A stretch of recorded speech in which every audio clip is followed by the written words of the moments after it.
그래서 53장 6절 한 절만 보겠습니다. 이사야서 53장 6절입니다.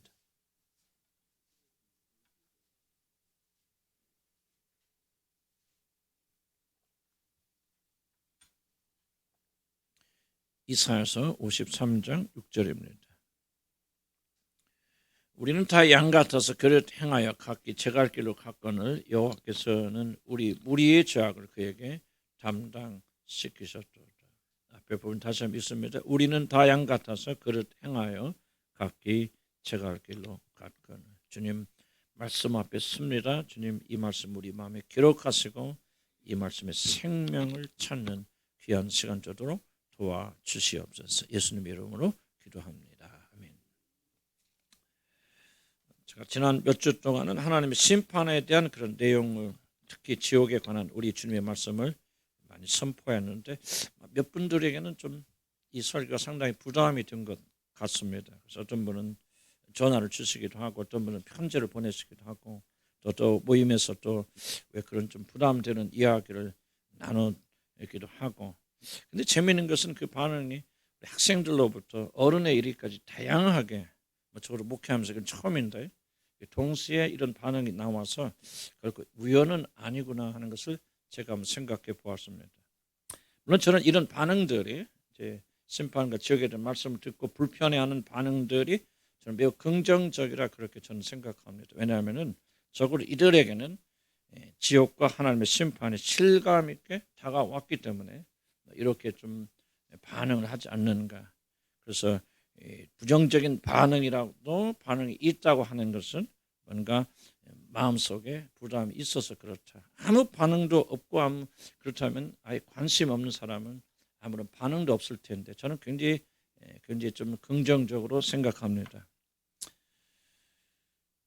어쨌든 부정적 반응이라도 반응이 일어난다고 하는 것은 결코 자기 자신의 양심이 하나님의 말씀을 부인할 수 없고 무시할 수 없다고 하는 그런 뜻입니다. 그래서 저는 이들에게는 소망이 있다. 저들이 지옥 말하니까 듣기가 싫고 저런 부담을 가지는 것은 그렇게 듣기는 싫지만 소망이 있다는 그런 생각해 봅니다. 다만 이런 부정적인 반응이 바뀌어서 언젠가는 그들도 구원의 길에 들어가기를 나는 주님의 이름으로 간절히 소원할 뿐입니다. 이런 질문을 한번 생각해 보시기 바랍니다. 나는 왜 기독교라고 하는 종교를 선택해서 믿게 되어졌는가? 기독교의 핵심은 도대체 무엇을 믿는 것인가? 왜 우리는 부처나 마리아나 공자, 맹자가 아닌 예수 그리스도를 믿는가? 물론 예수 믿는 집안에 태어나서 아무런 생각도 없이 그냥 다니는 분도 계시겠지만은 그러한 분도 어느 시점에 가면 반드시 이런 질문을 던져야 된다고 저는 그렇게 생각합니다. 그래야만 여러분이 진정한 믿음을 가지든지 정말 기독교라는 것은 정말 사기치는 종교야 하면서 때려치든지 시계추처럼 왔다 갔다 하는 것이 아니라 정말 참된 믿음을 가지든지 그렇지 않으면 걸어나가든지 둘 중에 하나를 결정하게 될 것입니다.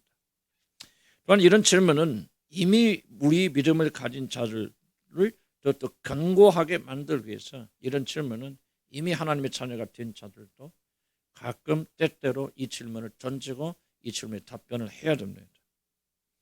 만약 이런 질문을 던지고 답변하지 않는다면 나중에는 우리들이 무엇을 믿는지조차 모르게 되어지고 그리고 습관에 따라 왔다 갔다 하다가 코로나같이 좀 불편한 일이 일어나게 되어지고 좀 자기 마음에 맞지 않는 일이 일어나면 잘 되었다. 아무런 미련 없이 하나님을 떠나버릴 수가 있습니다. 나는 요즘 한국에서 이 코로나 시기에 그런 일들이 너무 많이 자주 일어나고 있다고 그렇게 생각합니다.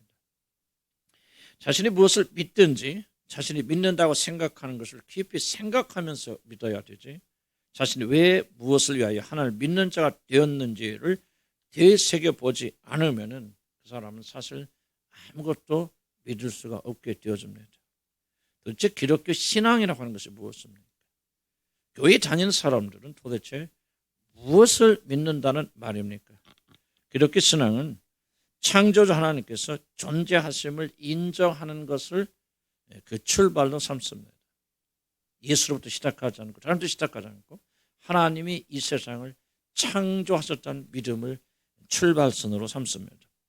우리들이 살고 있는 이 세상, 그리고 이 세상 너무 우주란 그 광대한 세계, 이 모든 세계와 그리고 이 세계 안에 존재하는 모든 것들을 바로 진화한 것이 아니라 하나님이라고 하는 모든 능력과 지혜가 완전하신 그런 분께서 특별한 목적을 가지고 이 우주와 우주 안에 있는 모든 것들을 창조하셨던 사실을 믿는 이 믿음으로 여러분 기독교 신앙은 거기서부터 출발하게 되어집니다.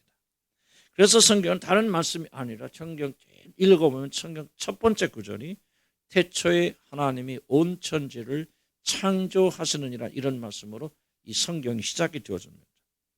물론 하나님을 창조로 인정하고 고백한다고 하는 것은 동시에 나 자신이 창조주 하나님으로부터 지음받은 피조물이라고 하는 사실을 인정한다고 하는 의미를 포함하고 있습니다. 즉 하나님이 모든 만물을 지으셨는데 바로 그 안에 나도 포함이 됩니다.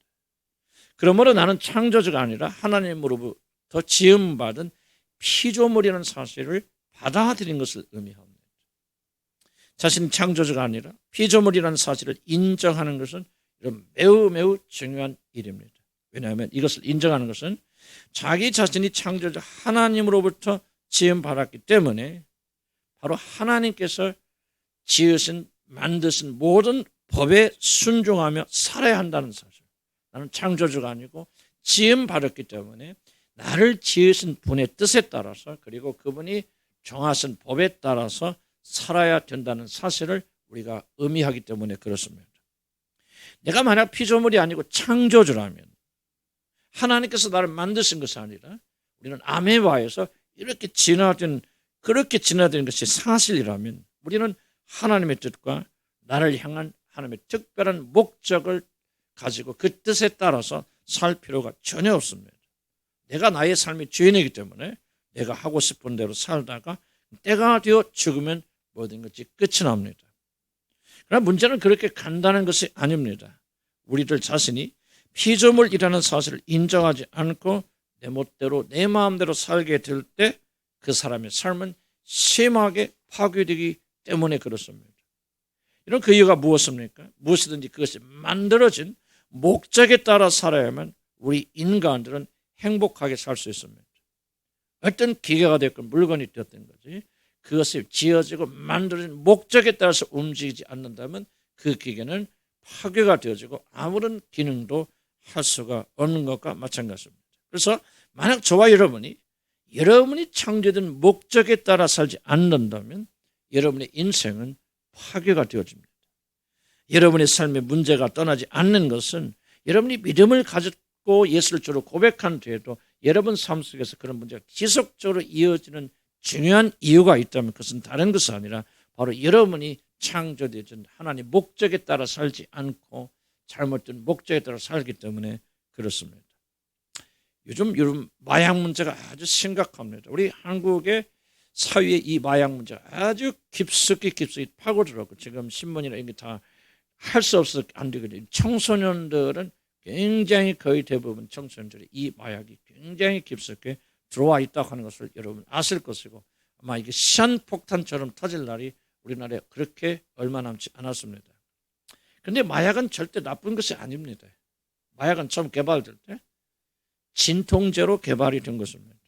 이길 수 없는 통증, 전쟁에 나가서 특히 병사들이 총에 맞고 칼에 맞았는데 아무리 다른 약과 진통제를 사용해도 되지 않기 때문에 마약의 성분을 이용해서 그때 진통제로 사용하는 이런 목적으로 마약이 개발되었습니다. 그런데 사람들이 마약의 사용 목적을 바꾸어서 아픈 데 쓰지 않고 자기 자신의 활락과 쾌락을 위해서 사용하기 때문에 그 강한 중독성에 사로잡혀서 자기 인생을 그렇게 파괴하는 것입니다.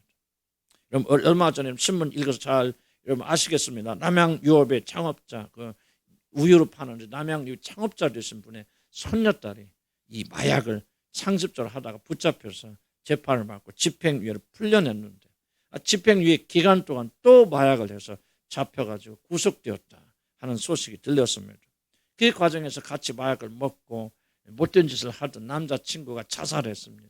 죽었습니다. 그리고 이 여자는 또 마약이 돈이 모자라서 그러는지 명품 가방 친구의 것을 훔친 것이 또 들켜서 또 재판받게 되고, 그래서 지금 교도소에 가 있습니다. 하여튼 이 젊은 여자의 그 정말 삶이 마약 때문에 철저하게 파괴되는 것을 아마 여러분들은 뉴스를 통해서 보셨을 것입니다. 아주 뛰어난 미모를 가지고 있습니다, 이 여자. 그리고 미국에 가서 공부를 하고 또 많은 재산을 물려받은 그야말로 우리나라의 금수저 중에 금수저이지만은 마약이라고 하는 것에 중독되어서 저렇게 삶을 파괴하는 것을 보면서 남의 일 같지 않고 안타까운 그런 마음을 제가 많이 가졌습니다. 이런 무엇이 문제입니까?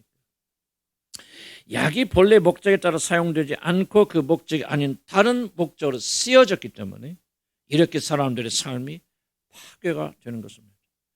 약은 병든 자들이 치료받으라고 주어졌는데 사람들이 그것의 특성을 악용하여서 금지된 초안 쾌락을 위해 사용하기 때문에 그들의 인생이 그렇게 파괴가 되어지는 것입니다.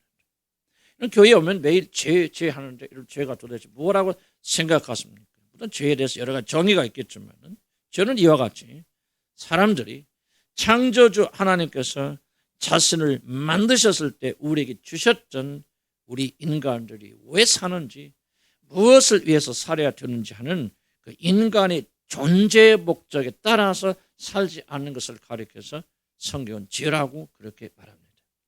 하나님이 창조주라는 사실을 인정하는 것은 바로 나는 하나님의 손에 의해서 만들어진 피조물이라는 사실을 인정하는 것이고, 그렇기 때문에 내 삶은 내 마음대로 살 수 있는 것이 아니라 나를 창조하신 하나님께서 심겨놓으신 삶의 목적이 있다는 것을 받아들이고 그 목적에 따라 살아가는 것이 인생인데, 우리들이 그 목적에 따라 살지 않냐고 그 목적을 바꾸어서 나를 위해서 살고 잘못된 목적을 가지고 사니까 우리들의 삶이 붕괴되기 시작하는 것입니다. 인간의 모든 행복과 안전은 다른 것에서 오는 것이 아니라 바로 우리들이 지어진 목적에 따라 살게 되어질 때 우리에게 주어집니다. 우리들이 지어진 목적, 창조할 때 주신 하나님이 지어진 목적에 따라 우리가 살게 되어질 때 우리들은 안전하고 행복하고 그리고 참으로 만족한 삶을 그때 비로소 살 수가 있습니다. 마약이 진통제로 쓰일 때 사람들 살리는 약이 되지만은 그 마약이 본래 목적에서 어긋나서 인간의 행복과 기쁨과 만족을 위해서 잘못 사용되어질 때 오히려 그 마약은 사람을 완전히 파괴하듯이 우리들이 하나님이 우리를 위해서 창조하실 때 주신 우리 존재 목적에 따라 사는 자들은 행복하고 충만한 삶을 살 수 있지만 그렇지 않은 자들은 패배하는 그런 삶을 살 수밖에 없다는 뜻입니다.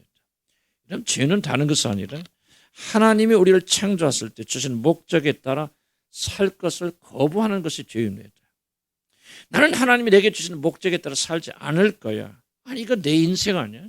내 삶인데 어찌 하나님이 나더러 이렇게 살아 저렇게 살아 그렇게 말씀하셔야지. 아니, 인생은 내 것이니까 내가 원하는 대로 살 거야. 내가 행복하게 살 거야. 나를 위해서 살 거야. 그렇게 하나님이 주신 삶의 목적에 따라 사는 것이 아니라 바로 내 자신을 위해서 살게 되어질 때 바로 이것을 가리켜서 성경은 죄라고 말합니다. 여러분이 진정한 믿음의 사람들이 되려면은 오늘 지금 제가 말하고 있는 이 문제를 여러분이 심각하게 받아들여야 됩니다. 여러분이 이 문제를 해결하지 않고는 결국 그리스도인이 될 수도 없을 뿐만 아니라 이 질문에 대한 올바른 답변을 하고 그 답변에 따라 살지 않는다면은 여러분 결코 어떤 종교적 행위를 하건 성숙하고 성공적인 그리스도인으로 살 수가 없기 때문입니다. 사랑하는 성도 여러분, 여러분의 진정 행복과 만족이 어디에서 도대체 옵니까? 그래서 하나님께서 여러분에게 심겨주신 인생의 목적에 따라 사는가 그렇지 않으면 내가 원하는 대로 사는가, 바로 여기에 인생의 행복과 불행이 걸려 있습니다. 하나님께서 우리를 창조하실 때 주신 삶의 목적에 따라 여러분 살지 않는다면 여러분이 아무리 열심히 기도하고 몸을 내어주는 희생을 하고 헌신을 하여도 결코 여러분 하나님과 화목할 수가 없고, 하나님과 화목할 수 없다면 여러분 결코 성공적인 삶을 살아갈 수가 없을 것입니다. 자, 그렇다면 하나님께서 우리에게 주신 삶의 목적이란 도대체 무엇입니까? 한 시간에 짧은 말로 대답하기 어렵습니다. 그래도 어쨌든 이 질문에 우리가 대답해야 됩니다. 하나님께서 도대체 무엇 때문에, 도대체 무엇을 위하여 저와 여러분을 창조하셨단 말입니까?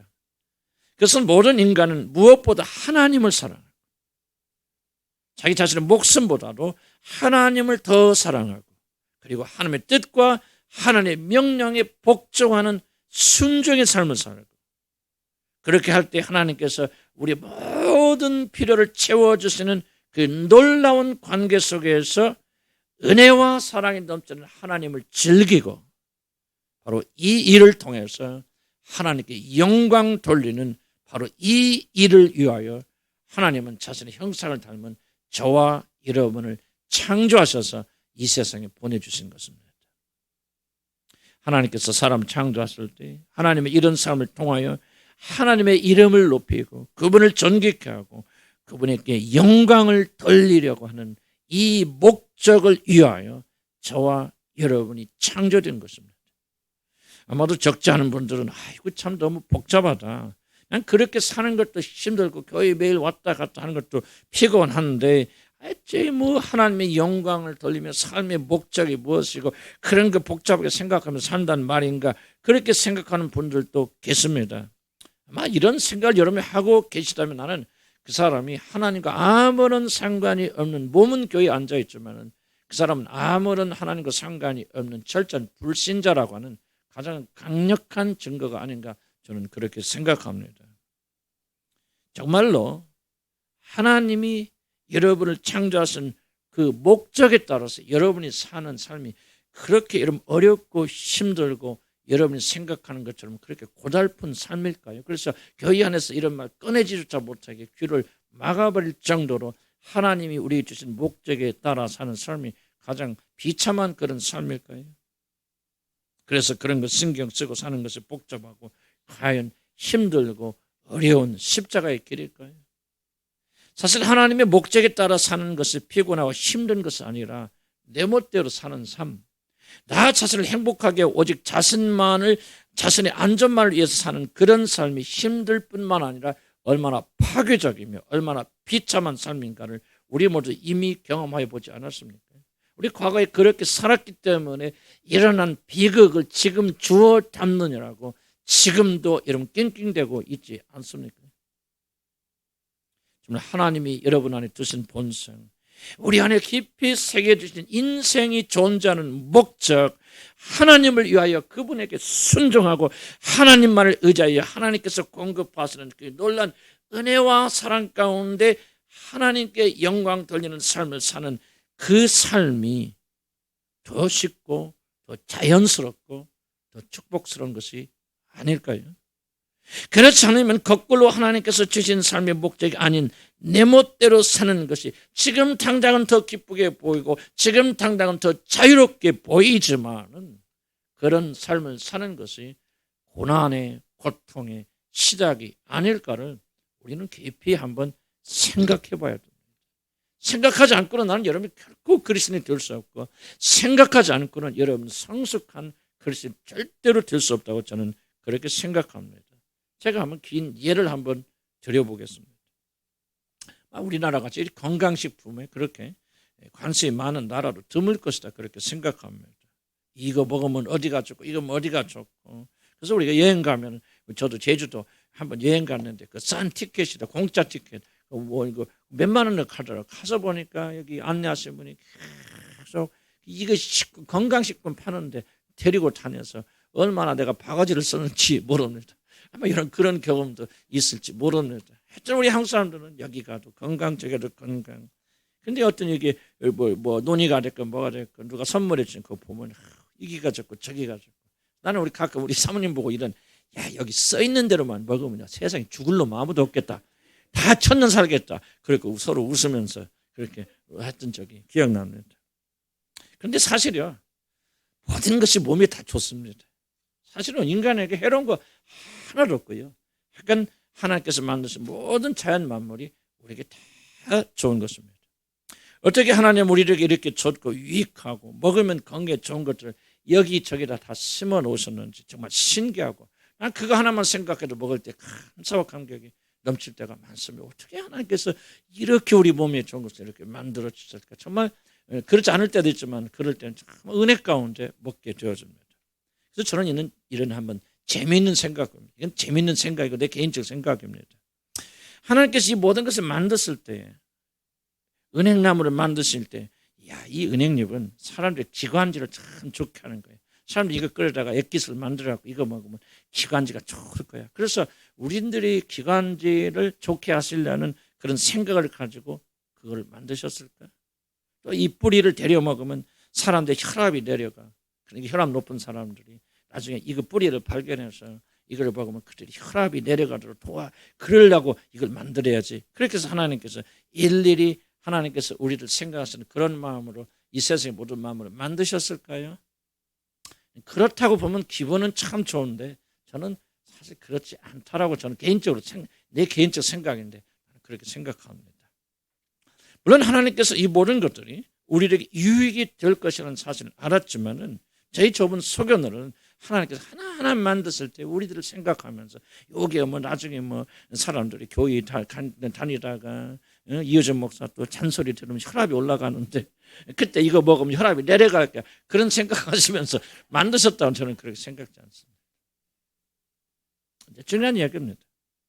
그런데 그래서 저희 좁은 소견에는 하나님께서는 그냥 그렇게 만드셨다고 저는 그렇게 생각해요. 내가 꼭 옳은 얘기는 아니지만은 하나님께서 꼭 그렇게 그냥 만드셨다고 저는 그렇게 생각합니다. 그런데 하나님 모든 선하신가 모든 좋은 것이 다 그 하나님 안에 들어있는 그러하신 분이시기 때문에 하나님께서 만드시는 모든 것이 다 그렇게 경이롭고 하다못해 들어있는 질경이를 갖다 끓여 먹어도 간에 엄청 좋습니다. 그냥 하나님이 그냥 만드시면은 그 안에 자연적으로 비타민이 들어가 있고 필수 영양소가 들어가 있고 우리에게 꼭 필요한 좋은 온갖 영양소들이 다 그냥 자동적으로 들어가는 것이지 하나님께서 하나 만들 때마다 우리 생각하면서 그런 기분은 좋을지 몰라도 나는 그렇게는 생각하지 않습니다. 유명한 화가 피카소를 여러분 아시는데 그 피카소가 스케치를 하면 그냥 쓱쓱 그리는데 그러면 그 그림이 놀랍게도 몇 억짜리 그림이 됩니다. 저는 피카소 박물관에 가서 몇 번 유럽에 있을 때 좀 많이 구경을 했었는데요. 그때 보면 정말 볼품 조그마한 그림 나도 그렇게 그리겠다 하는 정도의 조그만 그림 하나 스케치해서 붙여놓는데 그게 보통 3억, 5억, 10억 가고 그럽니다. 그런데 피카소 잘 들어서 보시기 바랍니다. 피카소 그림을 그릴 때 내가 꼭 멋있는 그림을 그릴 거야. 내가 이 그림은 몇 억짜리 그림을 만들 거야. 그렇게 생각하고 노력하고 그 그림을 그렸을까요? 나는 그렇지 않다고 생각합니다. 그냥 아무런 생각이 나는 대로 그냥 쓱쓱쓱쓱 그냥 몇 초 동안 그리는데 그가 손만 대면은 놀란 그림들이 똑딱똑딱 만들어지고 그게 나중에 몇 억짜리 그림이 되는 것입니다. 왜냐하면 피카소는 미술의 대가이기 때문에 그의 손이 한번 움직이면 손이 닿는 곳마다 그냥 번쩍이는 작품이 그렇게 나오는 겁니다. 우리들의 놀라우신 하나님도 나는 그렇다고 생각합니다. 그가 손만 대시면 그 안에 우리들에게 생명을 가져다 주는 것으로 가득하게 줍니다. 아무렇게나 만드셔도 너무나도 아름답고 황홀합니다. 하나님께서 그림 하나 그리시면 그것이 칠대 아름다운 관광지가 되어져서 수백 년 동안 사람들이 그곳에 가서 경탄하게 되어집니다. 그래서 하나님께서 만드신 모든 것은 자동적으로 보기에도 아름답지만 먹으면 힘이 생기고 병이 치료가 되는 놀라운 것이 되어집니다. 모든 것이 다 약이고 모든 것이 다 불로초입니다. 하나님 특별하게 만드시려고 제가 틀릴 수도 있겠지만 특별하게 만드시려고 하나님은 고민하실 필요가 없습니다. 인삼을 어떻게 만들어야 사포닌이 그 안에 생겨서 사람들이 그것을 먹으면 면역이 좋아지고 건강할 수 있을까? 하나님은 그런 고민 안 하십니다. 그냥 그가 그냥 만드시면 모든 것이 좋고 그냥 산에 풀이 나게 하시면 그것이 시가 30억짜리 산삼이 되는 것입니다. 하나님이 만드신 모든 것이 유익하고 우리에게 큰 축복을 가져다 줍니다. 하나님이 손으로 만드신 모든 것들 안에는 우리들에게 유익한 모든 것들이 다 들어 있습니다. 왜냐하면 그분 자체가 그러하신 분이기 때문입니다. 그래서 그분이 손만 대시면 널널한 것이 되어서 우리가 그것을 먹으면 힘이 나고 병이 떠나가고 강건하여집니다. 그런데 여기서 중요한 질문 하나를 여러분이 놓쳐서는 안 됩니다. 왜 하나님께서 손으로 지으신 그런 것들을 먹으면 우리 사람들이 그렇게 자동적으로 좋습니까? 아니 그 풀하고 우리하고 무슨 연관이 있길래 하나님 만드신 모든 풀을 먹으면 우리가 좋단 말입니까? 하는 질문을 반드시 던져야 됩니다. 그 이유는 하나님께서 자연 만물만 그렇게 지으신 것이 아니라 하나님의 그 놀라운 손으로 똑같이 우리를 또 그렇게 지으셨기 때문에 그렇습니다. 그래서 사람들과 하나님의 손으로 지음받은 사람들과 하나님의 손으로 지음받은 자연이 궁합이 맞는 것입니다. 자연이나 우리들이나 다 하나님의 손으로 만들어졌기 때문에 하나님께서 만드신 것들이 들어오면 자동적으로 우리 몸하고 맞아서 우리 건강을 주는 것입니다. 그렇기 때문에 들에 산에 사는 모든 것들을 조심해서 먹기만 하면 여러분이 약이 되고 피가 되고 건강에 도움을 줍니다. 같은 하나님께 창조하셨기에 이렇게 하나님께서 만드신 것들끼리는 궁합이 잘 맞는다는 말입니다. 여러분이 지금 제 말을 듣고 굉장히 당황하시는 분도 계실 겁니다. 아니, 이호준 목사님 뭐를 드셨길래 지금 평소와는 달리 이렇게 긴 예화를 들을까? 저는 굉장히 중요한 말을 여러분 드리기 위해서 이 긴 시간 이 예화를 여러분 드립니다. 사랑하는 성도 여러분, 한번 여러분 지금 이 시간 마음을 가다듬고 제 말을 집중해서 한번 들어보시기 바랍니다. 하나님께서 만드신 것들도 여러분들하고 성질이 맞아서 여러분 그것을 먹으면 여러분 유익이 되고 우리들을 건강하게 만든다면 이거 기억하시기 바랍니다. 하나님께서 만드신 것이 아니라 하나님 자신이 여러분을 꽉 채우신다면 도대체 여러분들에게는 어떤 일들이 일어나겠습니까? 한번 여러분이 정말 고민하면서 이 질문을 한번 생각해 보시기 바랍니다. 하나님께서 만드신 들풀도 여러분의 몸이 유익이 되고 건강이 되고 생명을 가져다 준다면 그것을 지으신 선하신 하나님, 그 하나님께서 여러분의 모든 것을 되어주신다면 여러분들은 얼마나 놀라운 축복을 받겠습니까? 이것이 얼마나 놀라운 일인지 성경은 하나님이 우리 안에 가득 차 있는 상태를 가리켜서 영생을 받았다 그렇게 말하는 것입니다. 한번 생각해 보시기 바랍니다.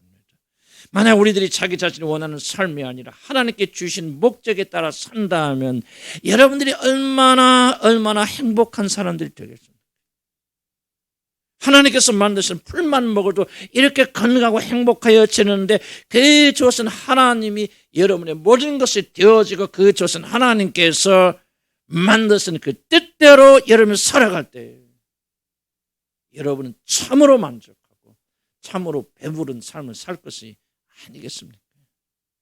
여러분, 하나님을 믿으라는 초청은요, 하나님께서 우리에게 주신 목적에 살라는 이 말씀은요, 하나님 한 분만으로 가득 차라는 사람이 되라고 하는 이 명령은요, 여러분이 생각하는 것처럼 왜 이렇게 덜덜 볶아 그런 것이 아니라 여러분이 이 우주에서 가장 행복한 사람, 가장 만족한 사람, 가장 큰 기쁨과 가장 놀라운 즐거움과 어쩔 바를 모르는 혈로 가득 찬 그런 행복한 사람이 되는 길로, 유일한 길로 여러분을 초청하시는 말씀입니다.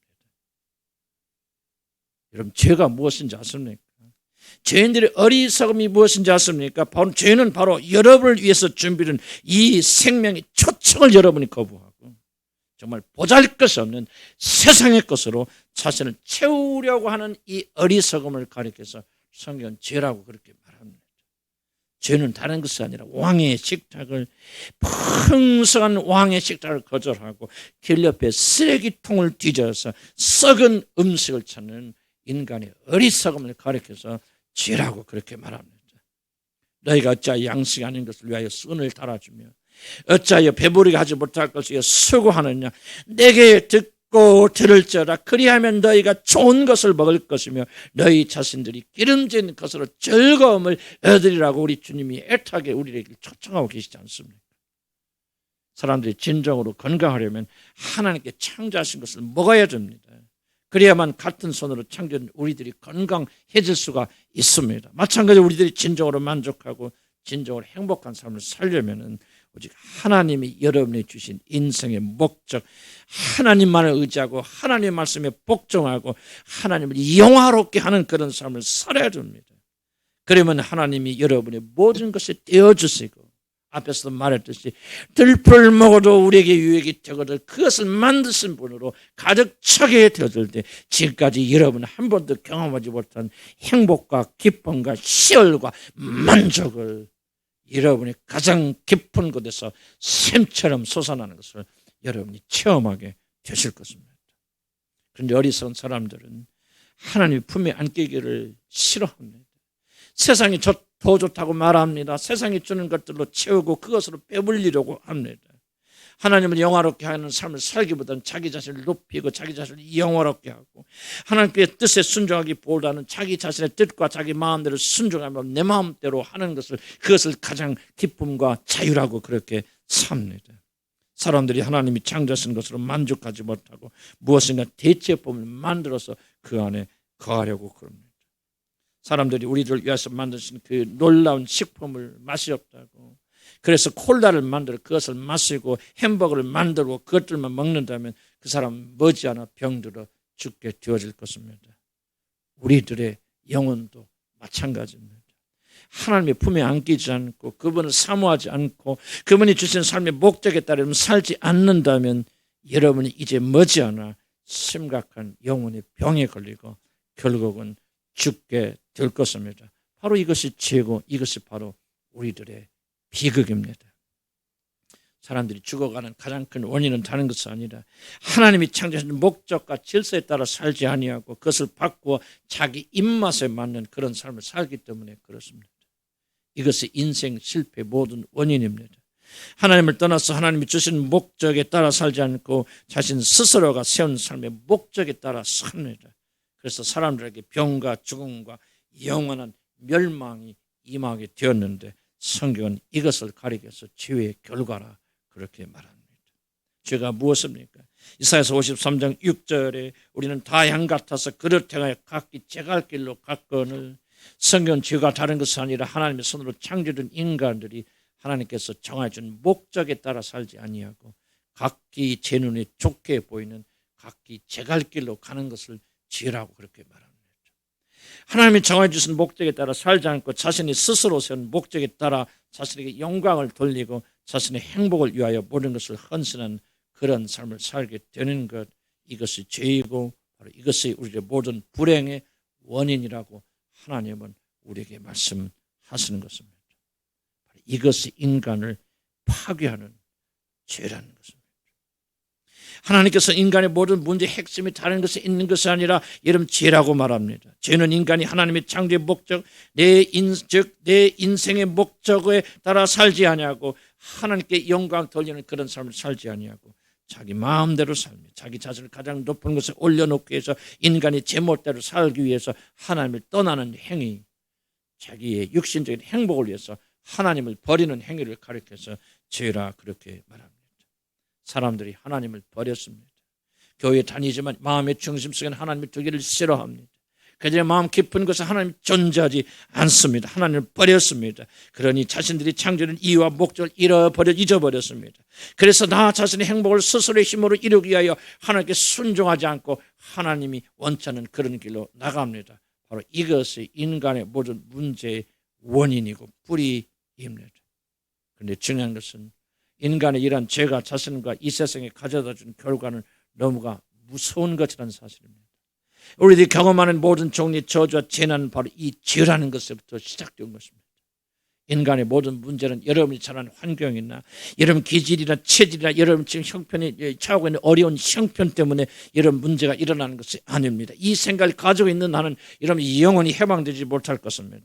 우리가 가져는 모든 문제는 즉 죄 때문에 일어난 것이고 그렇기 때문에 죄의 문제를 해결함이 없으면 인간의 어떤 문제도 궁극적으로 해결하는 것은 영원히 불가능합니다. 바로 그것이 왜 우리에게 예수가 필요한 것인지, 왜 우리에게 십자가가 필요한 것인지를 우리에게 설명하여 줍니다. 오늘날 현대 교회 실패가 무엇이라고 생각하십니까? 바로 그것은 교회가 인간 실패의 근본적인 원인인 죄를 다루지 아니하고 다른 지식에 근거해서 인간 문제를 해결하라고 하는 것입니다. 교육을 많이 하고 기독교 교육을 많이 하고 무엇을 부흥회를 많이 하고 성령을 체험하면 인간의 근본적 문제가 풀어질까를 생각하고 죄에 대해서 말하지 않습니다. 죄에 대해서 말하지 않으니까 죄의 유일한 해결책인 그리스도에 대해서 말할 필요가 없습니다. 그리스도에서 말하지 아니하니까 뭐합니까? 여러분, 복음은 사라져버리고 이제 강대상은 뭡니까? 윤리와 도덕으로 그리고 기복적인 신앙으로 가득 차버렸습니다. 그래서 오늘 같은 비극이 일어나고 있는 것입니다. 오늘날 교회의 문제는 코로나의 문제도 아니고 정부가 기독교 탄압한다고 그러지만 정부가 기독교를 탄압하는 문제도 아닙니다. 이 모든 문제는 우리 스스로가 자초한 문제입니다. 우리들이 죄를 인정하지 않으니, 죄를 말하는 걸 싫어하니, 그리스도를 목탁에 전할 필요가 없고 그리스도가 강대에서 사라지니 윤리와 도덕이 십자가를 대체해버린, 그래서 교회는 메마르고 교회는 죽어가는 것입니다.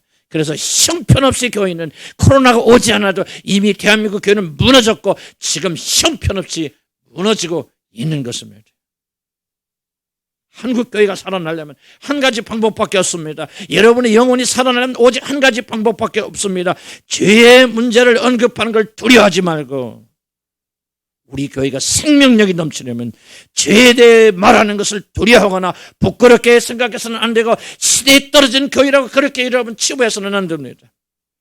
죄에 대해서 말하지 말라, 심판에 대해서 말하지 말라, 지옥에 대해서 말하지 말라는 말은 예수님에 대해서 말하지 말라, 생명 얻는 길에 대해서 말하지 말라, 기독교의 핵심을 부숴버리라. 우리들이 살 길에 대해서 침묵하라는 말과 똑같습니다. 우리는 결코 세상과 사탄의 압력에 굴복해서는 안 됩니다. 그러면 우리 모두 다 죽게 됩니다. 저와 여러분이 생명을 전하지 않는다면 교회가 존재할 목적이 없습니다. 교회가 클럽이라 여러분 기분 좋게 하고 재밌게 놀기 위해서, 그래서 교회의 목적이란 교회에 뭘 필요가 없습니다. 교회 문 닫으시고 다른 데 가셔서 노시면 됩니다. 여러분, 사도 바울이 뭐라고 하신지 아십니까? 형제들아, 내가 지금까지 십자가의 복음을 할례를 받아도 괜찮다 그렇게 말한다면, 십자가의 복음만 고집하지 않았다면은 어찌하여 내가 지금까지 핍박을 받았으리요?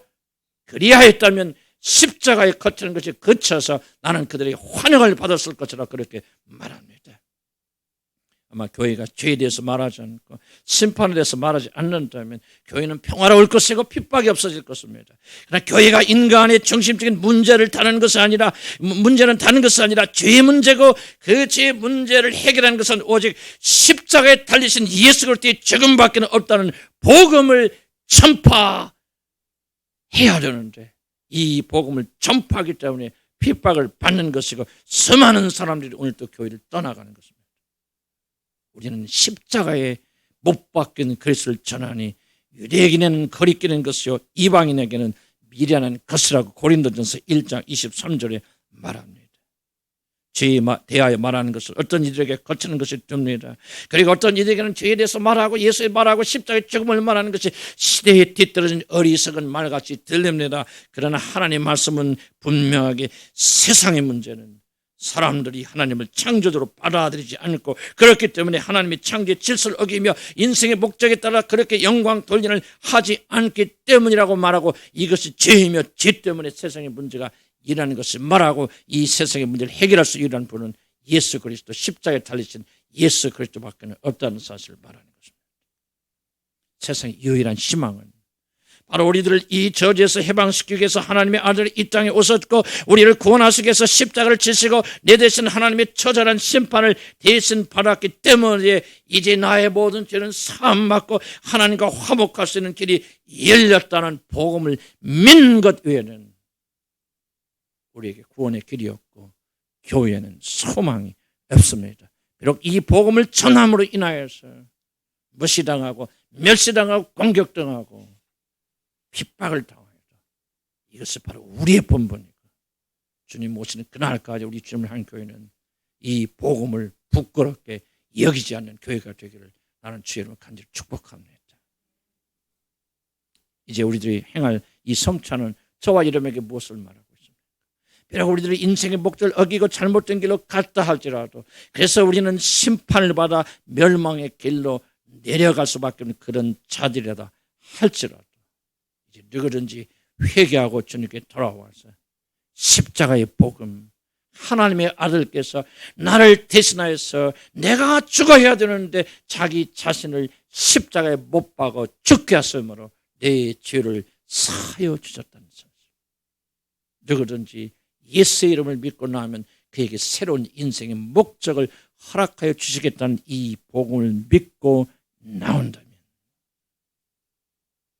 바로 그분께서 오늘 여러분을 용서하시고 받아주시고 여러분이 영원토록 잊지 못하는 삶의 목적을 주시겠다는 약속이 바로 이것이 아니겠습니까? 그리스도의 죽으심은 이제 저의 모든 능력은 믿는 자들 안에서 다 사라졌고 하나님께서 나에게 주신 목적에 따라 살 수 있는 길이 열렸다고 하는 것을 보증하여 주는 것이 성찬식이 아니겠습니까? 이제 누구든지 이 믿음에 따라 사는 자들은 우리의 삶의 진정한 목적이 무엇인지를 여러분 알게 될 것이고 점점 더 깊이 하나님의 품으로 이끌림을 받을 것이라는 약속이 바로 이 안에 담겨져 있는 놀라운 축복이 아니겠습니까? 그리스도의 죽으심 그리고 그분의 죽으심으로 우리들이 영원한 하나님의 자녀가 되었다는 사실을 보장해 주는 예식이 아니겠습니까? 말씀을 맺고자 합니다. 폴 윌버라는 사람이 작사한 당신의 품 안에서라고는 찬양의 가사입니다. 당신의 품에는 충만한 기쁨이 있습니다. 당신의 품에는 새로운 포도주와 기름이 흘러 넘칩니다. 당신의 품은 내가 갈망하는 바로 그곳입니다. 아버지여 당신의 품으로 나를 부르시세. 당신이 있는 곳에 나를 가까이 있게 하소서. 당신의 품에는 충만한 기쁨이 있습니다. 당신의 품에는 새로운 포도주와 기름이 흘러 넘칩니다. 아버지여 나를 당신의 품으로 부르시사 당신의 있는 곳에 나를 가까이 있게 하소서. 당신은 거룩합니다. 당신의 거룩함에 압도되어 지금 당신 앞에 경배합니다. 주님 당신은 거룩하신 분이십니다. 하나님의 영이시여 우리들에게 당신의 숨을 불어주시옵소서. 당신의 품에는 충만한 기쁨이 있습니다. 당신의 품에는 새로운 포도주와 기름이 있습니다. 당신의 품은 내가 갈망하는 바로 그곳입니다. 아버지여 나를 당신의 품으로 부르시사 당신이 있는 곳에 나를 가까이 있게 하소서. 당신의 품에는 충만한 기쁨이 있습니다. 당신의 품에는 새로운 포도주와 기름이 흐릅니다. 사랑하는 성도 여러분, 앞에서 제가 긴 시간 예를 들었습니다. 하나님이 만드신 것을 우리가 먹어도 우리 몸에 이렇게 좋거든요. 하나님 자신이 여러분의 모든 것이 되어지면 얼마나 놀라운 축복을 우리 받겠습니까? 그 놀라신 분이 이제 우리 안에 오셔서 우리 안에 거하실 수 있는 유일한 근거가 있다면 하나님의 아들께서 저와 여러분의 죄를 다 짊어지시고 십자가에서 그 죽음을 당하셨기 때문에 이제 하나님과 화목할 수 있는 길을 열어주셨기 때문입니다. 누구든지 이 믿음을 가지고 이 예식에 참여하는 자들, 여러분의 삶 속에서 여러분이 주신 삶의 목적이 무엇인가를 정확하게 보게 될 것이고 이제 그 목적을 향해서 한 발자국 두 발자국 걸어 나가게 될 것입니다. 기도하십시다.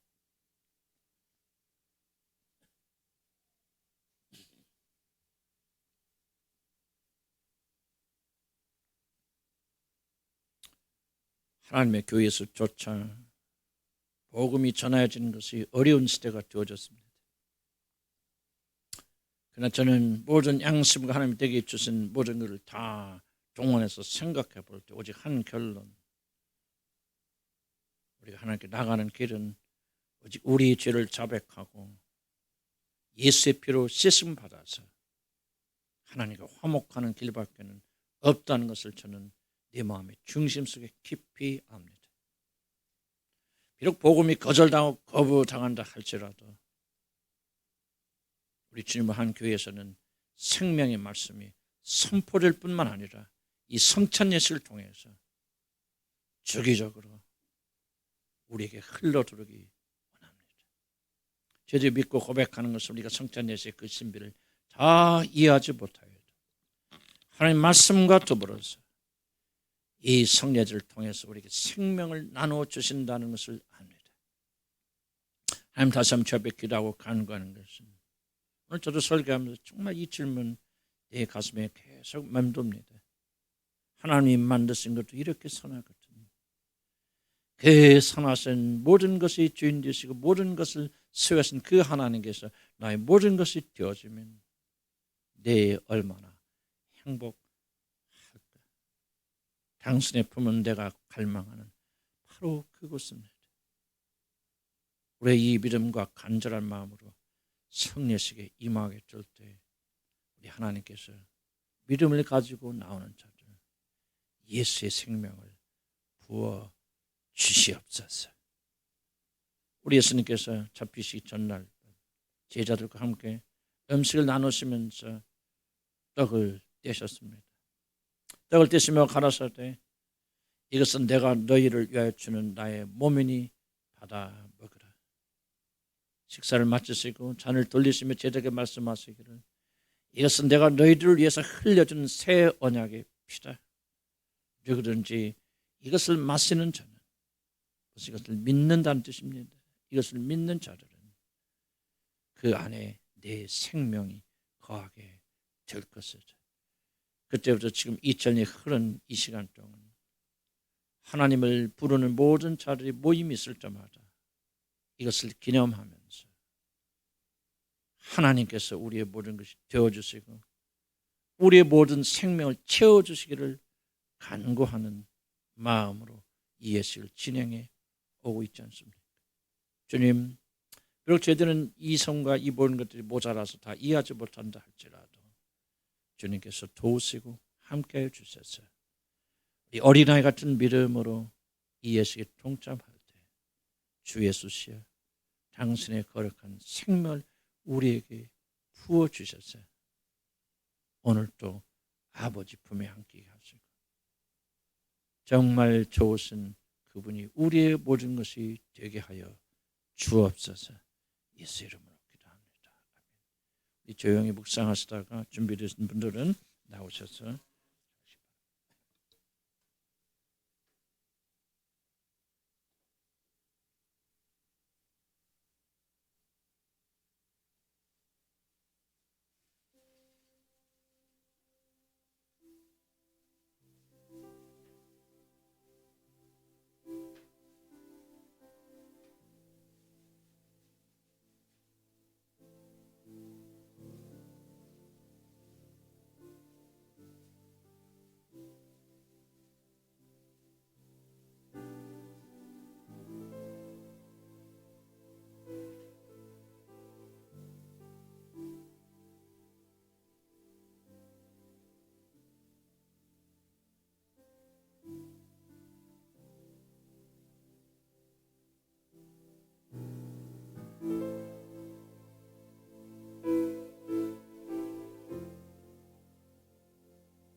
우리들이 부족한 죄를 믿음으로 고백하시면서 주님께 나오시면서 예수의 생명, 하나님 보좌 앞에 나가도록 우리를 만드시는 예수의 생명을 받으시면서 그렇게 주님 앞에 나가시기 바랍니다.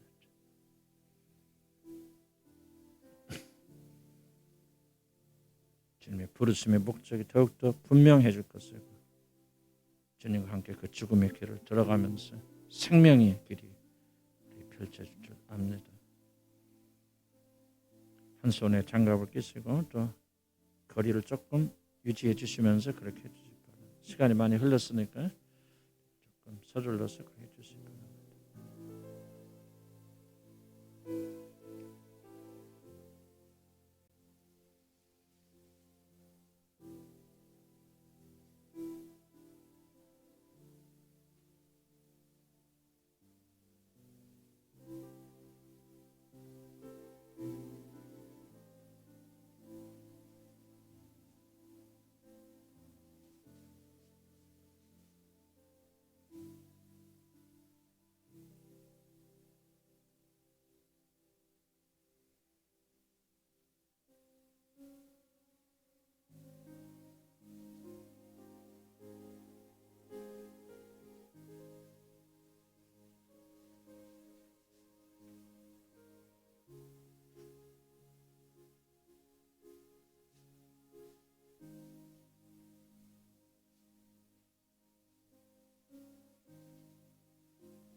하나님 감사합니다. 우리에게 설교와 함께 성례전을 주셔서 예수 그리스도의 죽으심이 실제적이고 우리가 매일 살아가는 것은 우리 힘이 아니라 하나님의 아들께서 우리를 대신해서 이루어 주시고 죽으시고 부활하신 놀라운 사건 때문에 산다는 걸 다시 한번 고백하게 하시고 믿게 하시는 감사드립니다.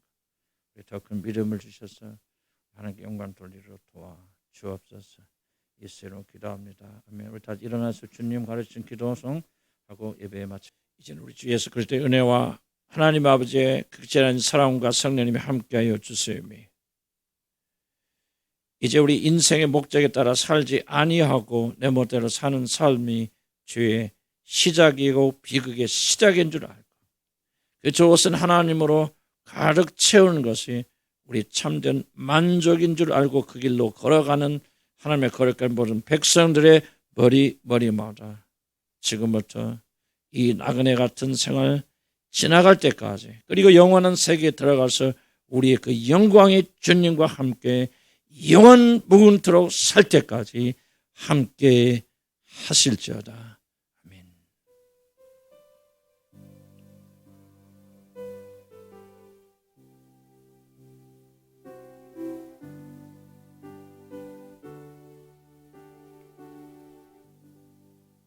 감사합니다. 예배 마쳤습니다.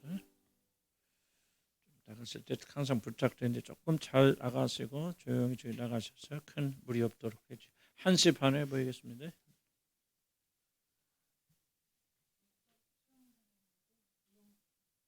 우리 쪽